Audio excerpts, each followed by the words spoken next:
So we can start our first session today, and we will have 3 talks about functional structure, clauses, and nominals. And our first speaker is Volkova, who will talk about encoding subjects in participial relative clauses in varied languages.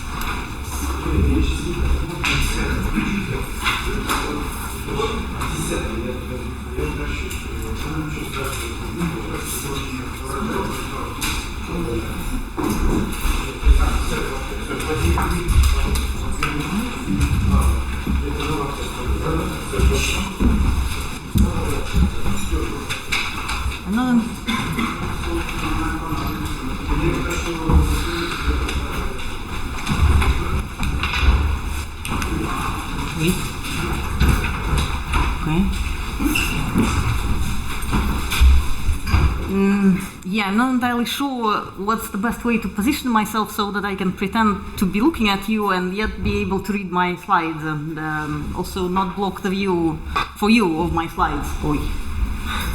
Okay. So I'm going to talk today about 2 Mari languages and the subject encoding and participial relative clauses in these languages. And first I'm going to start with describing what are usual research questions when talking about participial relative clauses. Then I'll introduce Mari languages, and in particular the participial relative clauses in these languages, and then I'll talk about subject encoding, and also subject encoding and participial relative clauses, but also in nominalizations, because both participial relative clauses and nominalizations in Mari languages have one and the same exponent, morphological exponent. So usually, or for a long time, the approach to participial relative clauses had been that they have reduced structure in comparison to regular finite relative clauses, and so that they are usually nominalized somewhere above the VP, and so they do not really have the proper clausal structure.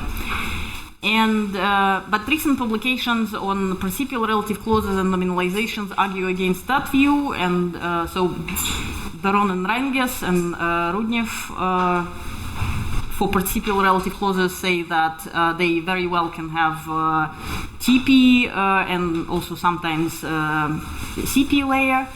And Borsley and Kornfield and Whitman do the same thing for nominalizations. And subject encoding in that respect is interesting because it indicates to a certain extent the amount of verbal structure presented in a nominalized clause.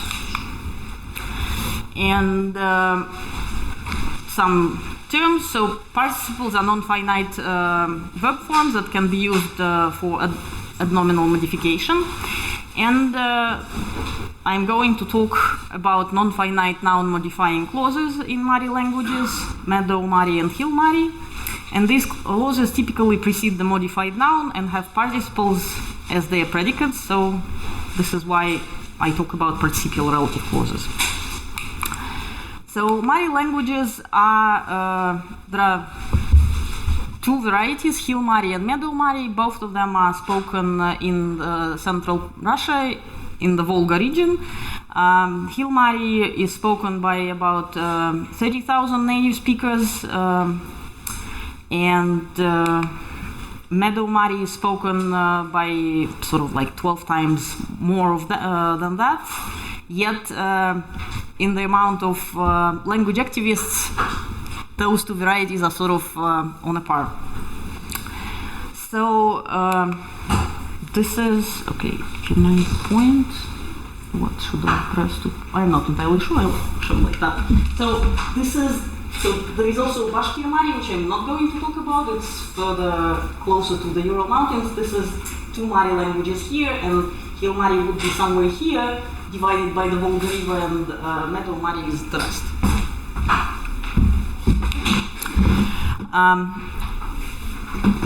Participial relative clauses are not the only relativizing strategy in Mari languages. Both languages also employ finite relative clauses, as shown in example 1. I don't even want to lift the carpet under which we have not swept for a long time. Къден левелме машука верме иштел делме. And so къден would be the relative pronoun introducing the finite relative clause, and you can see the verbal form sweep is finite. So the system of participles comprises of 4 forms: an active participle derived with the suffix sh, a participle that is traditionally referred to as passive derived with the suffix m, negative participle derived with the me, and future participle derived with shash in meadow mari and shashlik in hill mari. And today I am going to focus on the participle derived with the suffix ma, so the one that is sometimes referred to as passive. As for the accessibility hierarchy, the distribution of power between these participial forms is the following. Active participle sh can only relativize the subject. The passive participle relativizes most of the rest of the positions, so from direct object to possessor, which is abbreviated as jam.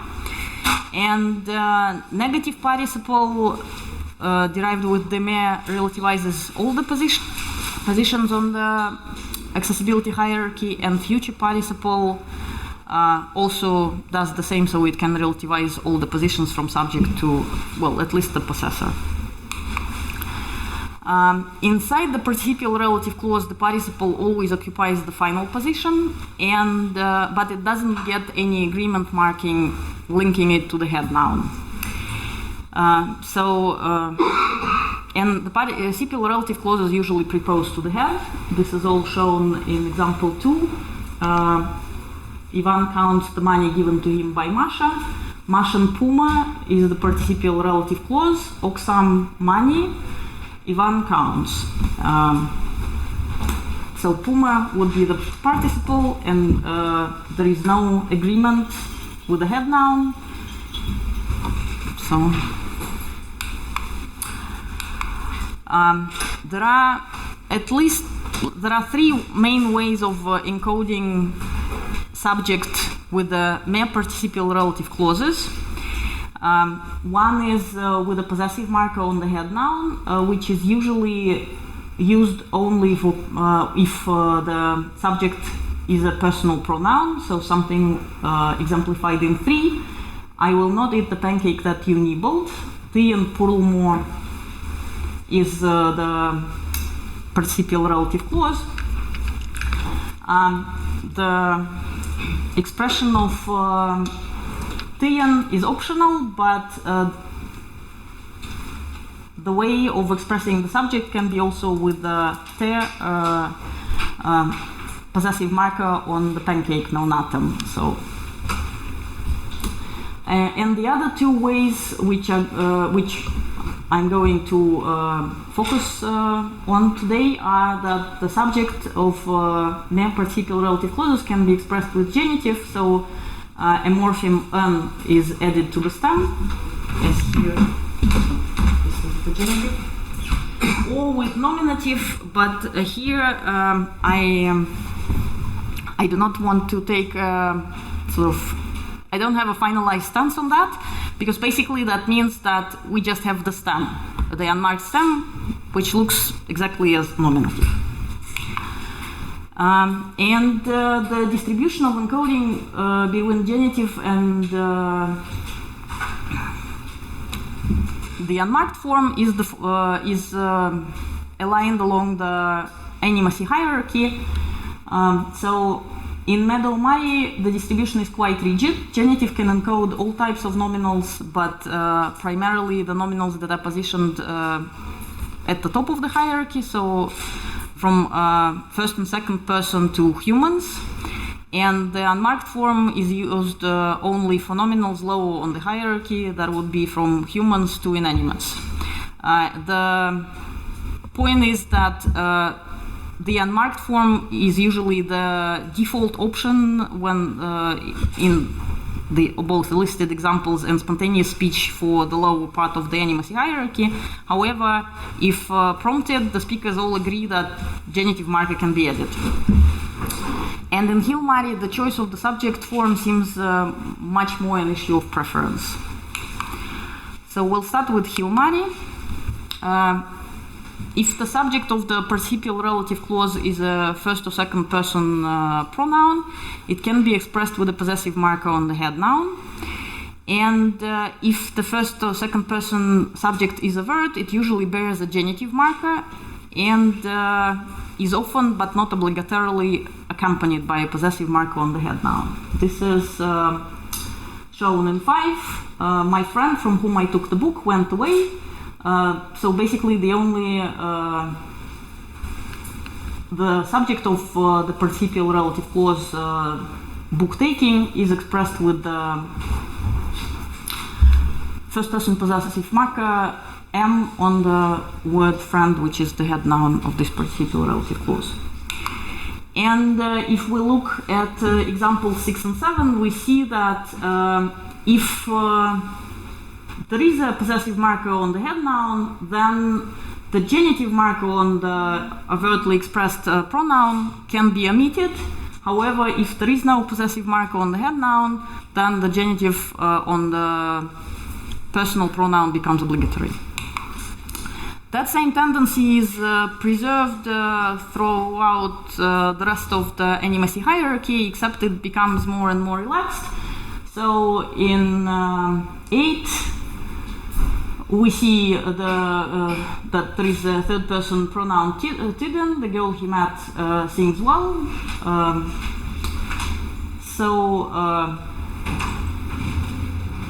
Here the possessive marker is optional, but in the next sentence in 9, Masha took away the dog he hasn't fed for 2 days.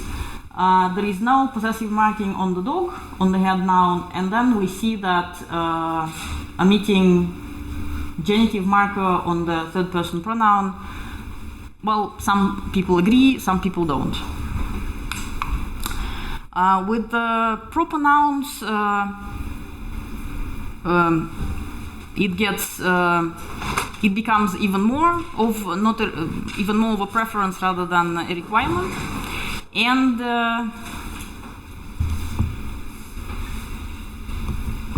okay, 10 minutes have passed, or 10 minutes till the questions period. Yes, okay. So if Ivan counts the money given by Masha, the genitive marker on the proper noun is optional, and there is no possessive marker on the head noun. And with the human nouns like provodnikan, again the situation is the same. There is no possessive marker on the head noun, and genitive marking is optional. So with the nouns denoting humans and non-human animates, the genitive and the unmarked form freely alternate, and with inanimate nouns, the unmarked form is preferred, as shown in example 12. I can't find the drawer where your socks are. So,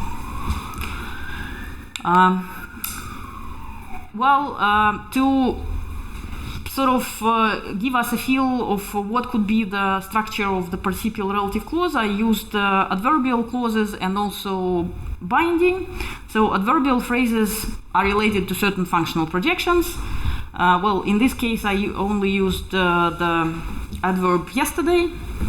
And we can see that yesterday inside the participial relative clause can be positioned either before the subject or after the subject, independent of the way it is, so whether it is marked with genitive or not. And the reflexive pronoun ashkamjam is subject-oriented and must be bound within the first finite clause. And we see that in example 14, Ivan is counting the money that the bookkeeper gave to himself. The subject bookkeeper binds the reflexive, also independent of the fact whether it's marked with genitive or not. Now we turn to Meadow-Murray. In Meadow-Murray, genitive encoding is obligatory for personal pronouns and proper names, as shown in 15. I will not eat the pancake nibbled by you or Vasya. If the form is unmarked, the sentence becomes ungrammatical. However, genitive marking is optional if we have a non-human entity, as in 16. I will not eat the pancake nibbled by the cat. And so the plus human nouns are the ground where we have both the genitive marking and the unmarked option as two possibilities. As shown in 17, Ivan is thinking about the wages that the bookkeeper gave to him. So buhalterin can be marked with genitive, can also stay unmarked. With the adverb placement, from the cinque hierarchy, I decided to go, like, the highest adverb that I tried was probably, and on the slides I start with somewhat low. So manner adverbs are usually positioned lower in the structure, and we see that if the meta adverb slowly that I used here is preceding the genitive marked subject of the participial relative clause, it can only be interpreted as modifying the matrix predicate. And if it follows, and it can follow, and then it is interpreted as modifying the participial relative clause. And if we have an unmarked subject, then the situation is the same if slowly precedes the subject, but if it follows the unmarked subject, then suddenly the sentence becomes ungrammatical.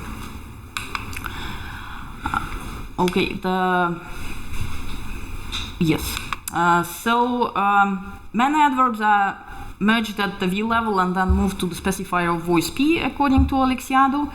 And if the subject is genitive, it has to be to the left of the specifier of voice P. And if the subject is unmarked, many adverbs cannot be placed between it and the participle. And if the many adverb precedes the subject, which is unmarked, it is always interpreted as modifying the matrix predicate. Now, if we turn to mood adverbs, which are usually positioned quite high, we see that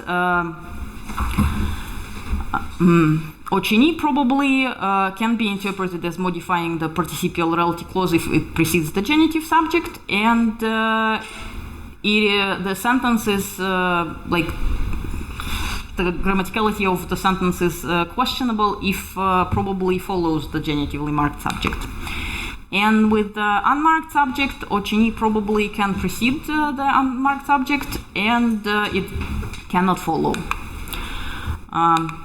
And with time adverbs, the situation is the following. The time adverb can precede and can follow the genitive marked subject. And it can precede but not follow the unmarked subject. So what I take from the adverb placement is the following. This, in my opinion, is evidence that genitive subject is assigned case within the embedded clause. That nominative subject is assigned case lower in the structure than genitive, and the fact that participial relative clauses in Meadow-Murray have temporal reference independent of the main clause is an argument in favor of having a tile inside the participial relative clause.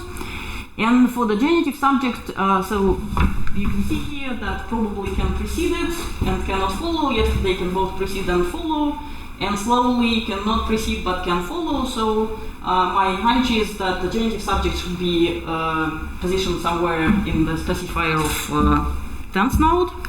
And for the unmarked subject, no adverb can come between it and the participle yet, so which means that it is quite close to the predicate, but all the adverbs that we tried can precede the unmarked subject, which I take as evidence for the presence of all these nodes in the structure with the nominative or unmarked subject. And when it comes to binding, we see that reflexive Schkenje behaves pretty much as in Hill-Murray, and example 29 shows that Schkalange can be bound by genitive marked subject, but if the subject is unmarked, it cannot be the binder of the participial relative of the reflexive pronoun.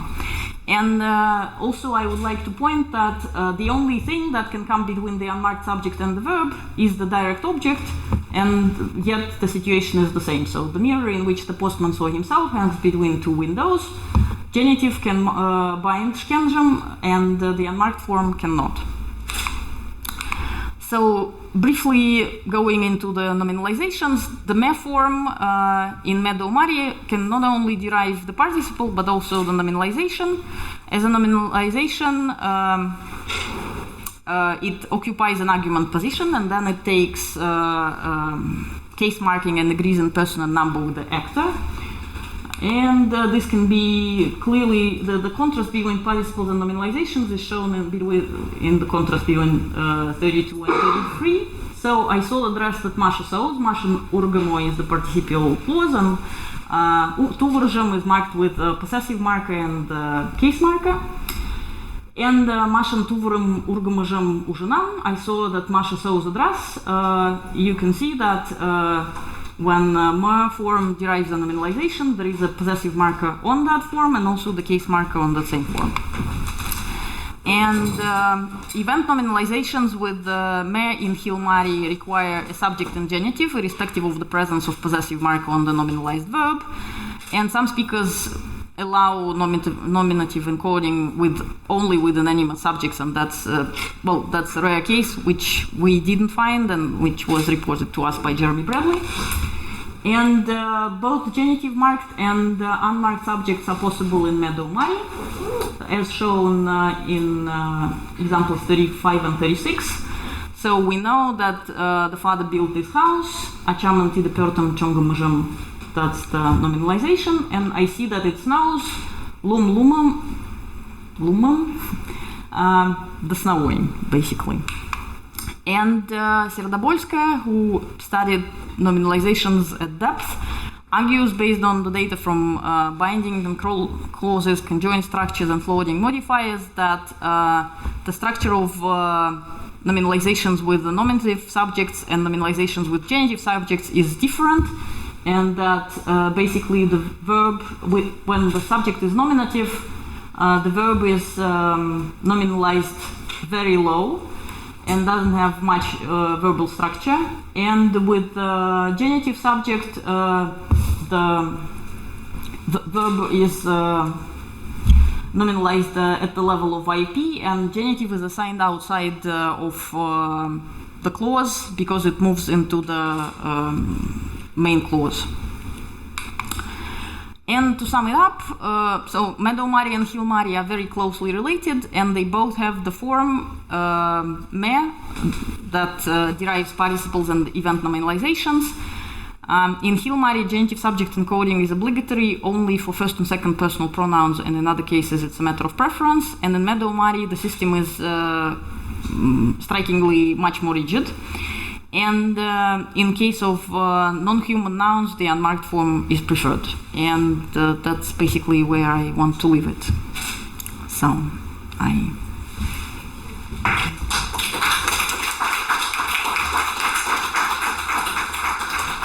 So we've got about 7 minutes for questions.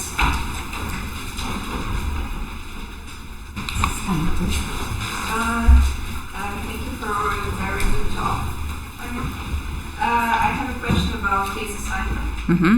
So, do you adopt the account of Serdobolskaya that you just mentioned, or do you have your own ideas? So, the basic question is this: so, if genitive case is assigned to the main clause, Mm-hmm.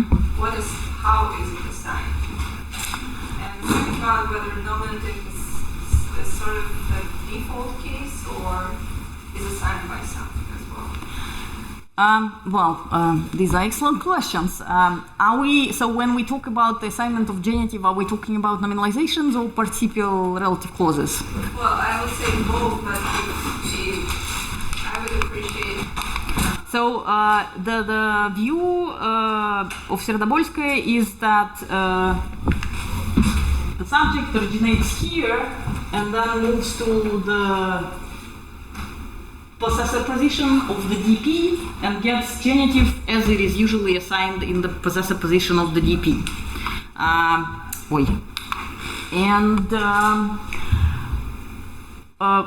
Well, that is supported by the fact that if we have a reflexive pronoun there in this genitive position, it can be bound by the matrix subject, which is usually not the case. So, like, I remember my studying at school with my being the reflexive pronoun works, yes.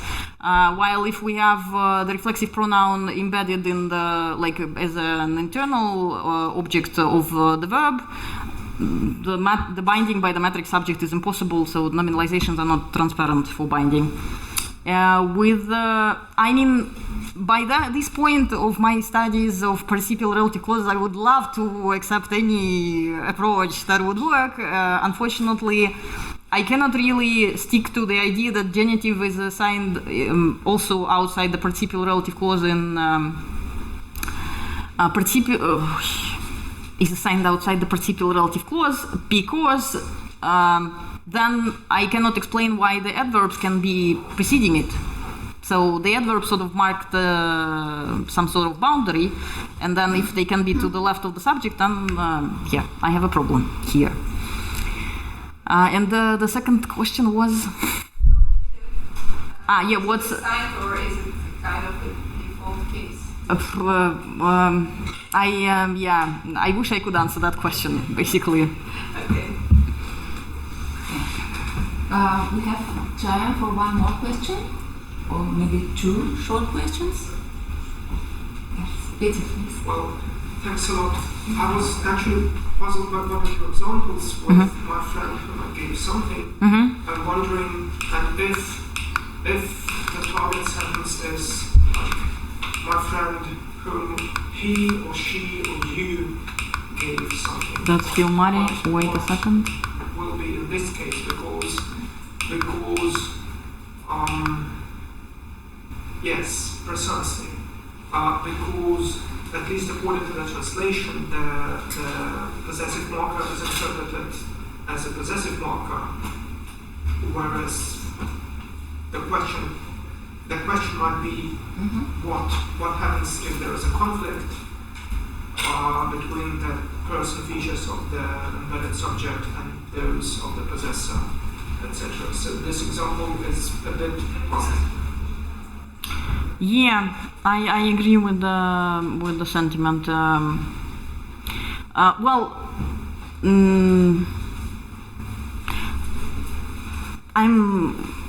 with the verb take. I cannot really. I don't really have anything off the top of my head. But with give, so my friend to whom I gave the book, if it's. I don't know, not, so was the question Your about friend I? to whom I gave. Your friend. Oh yeah, that is exciting because at that point people start breaking down. Yeah. And so we actually had quite a lot of fun with that, like your friend from whom, so when there is a conflict between the possessive and the subject, and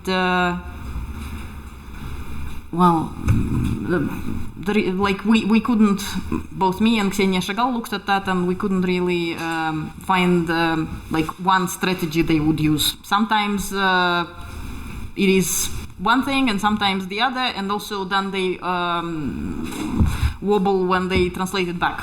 So, like, I give a sentence with a conflict in it, and then they translate it, and then translate it back into Russian, and suddenly the conflicting person has disappeared from the sentence. So that's the strategy, mainly. Okay, very briefly. And what if the head noun is not a relation noun?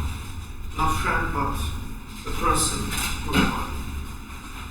So that does the possessive marker still induce a possessive interpretation, or is it only interpreted as referring to the subject of the clause?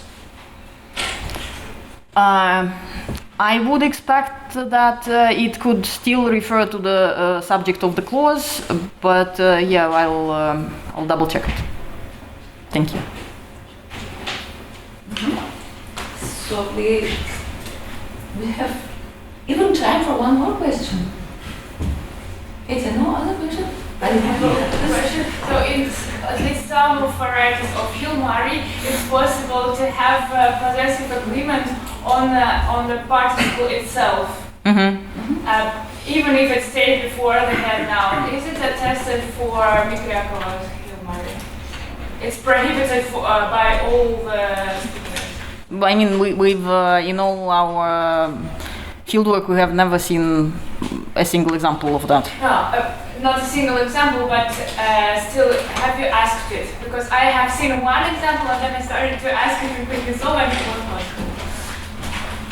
Yeah, well, because we haven't seen it, we didn't ask. But, well, thank you. So you can try this also, and it was only with nominative subject, not with genitive subject. So, which is you mean with the nominative subject? Nominative subject, then agreement on the participle, then the head noun. And genitive subject, no agreement on the participles. Curious, I'm curious. Well, so we have to stop here and thank our first speaker.